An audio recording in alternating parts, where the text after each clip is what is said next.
Samajwadi party के नेता आजम खान की मुश्किलें और बढ़ गई है। शत्रु संपत्ति मामले में रामपुर पुलिस ने उनके खिलाफ कोर्ट में एडिशनल चार्जशीट दाखिल की, जिसमें 3 धाराएं और बढ़ा दी गई हैं। रामपुर रिकॉर्ड रूम में दस्तावेजों में हेराफेरी के पुराने मामले में एसपी नेता आजम खान की मुश्किलें और बढ़ गई हैं। इस मामले में आजम खान पर दर्ज मुकदमे में 3 और धाराएं बढ़ाई गई हैं। यह मामला शत्रु संपत्ति से जुड़ा हुआ है और साल 2020 में इस मामले में आजम खान पर मामला दर्ज हुआ था और अब इस मामले में धारा 467, धारा 468 और धारा 471 बढ़ाई गई है। इस मामले में आजम खान पर सरकारी रिकॉर्ड रूम के दस्तावेजों में हेरा फेरी कर संपत्ति हड़पने की साजिश रचने का आरोप है।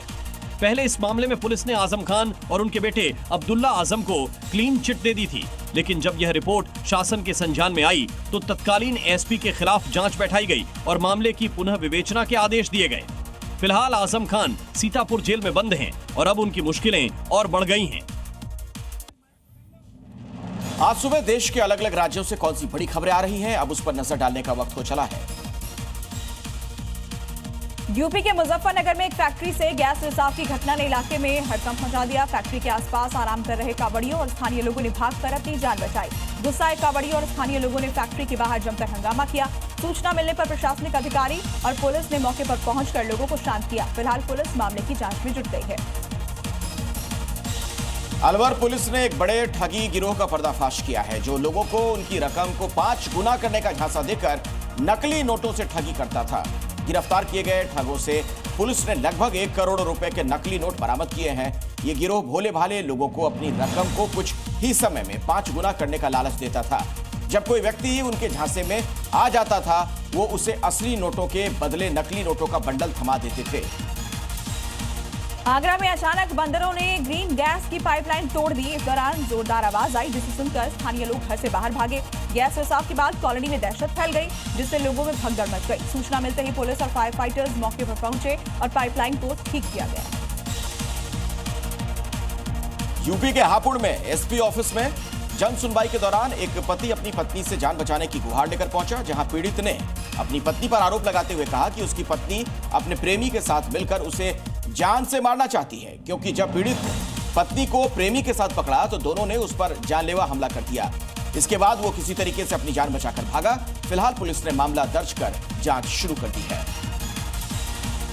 यूपी के बिजनौर में मुस्लिम युवक ने बाइक सवार कावड़ियों को टक्कर मार दी, जिससे उनकी कावड़ खंडित हो गई। जिसके बाद सड़क पर ही कावड़िया लेटकर रोने लगा।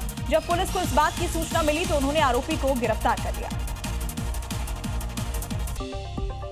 कावड़ यात्रा को देखते हुए विश्व हिंदू परिषद ने दिल्ली में दुकानों को सनातनी सर्टिफिकेट बांटने का अभियान शुरू किया, जिसके तहत दुकानों में बाकायदा स्टिकर बांटे जा रहे हैं।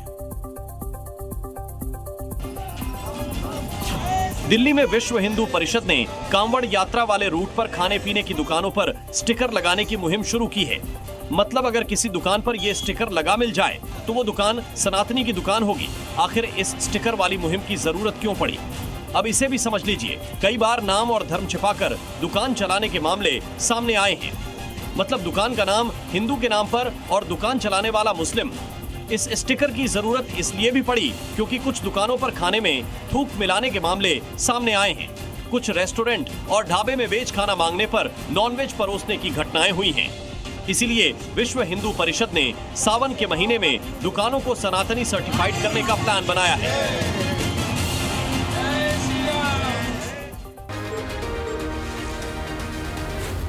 जी न्यूज़।